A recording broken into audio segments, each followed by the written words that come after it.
Sa mga paps ko naghahanap ng tactical cargo pants dyan, ito yung maire-recommend ko kasi legit na legit, makapal yung tela na ginamit at the same time pulido yung pagkakatahi. Yung kinaganda kasi dito sa tactical pants na to, pwede mo itong gamitin pang rides o di naman kaya pang outdoor activity.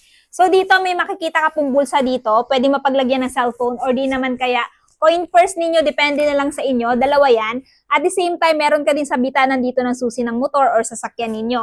Tapos pagdating naman sa zipper, napakapal din po ng zipper na ginamit. Color gold. Ito po yung itsura niyan sa front. So meron na siyang pocket dito, meron ka pang pocket dito. At the same time, pagdating sa likod, meron ka ding pocket. Ayan. So napakapal po ng tela na ginamit dito.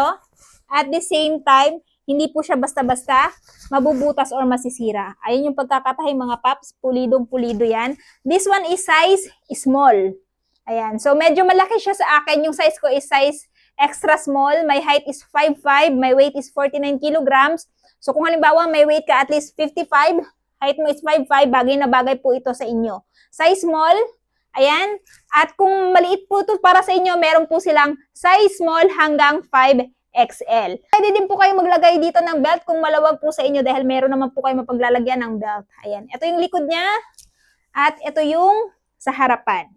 Ayan. So aside sa black, meron silang available na gray, green at khaki. Kaya naman mga paps, mga moms, kung naghahanap kayo ng magandang tactical cargo pants, ito po yung may re-recommend ko. At syempre, kung interested kayo dito, idadrop ko na lamang po yung link nito dyan sa baba.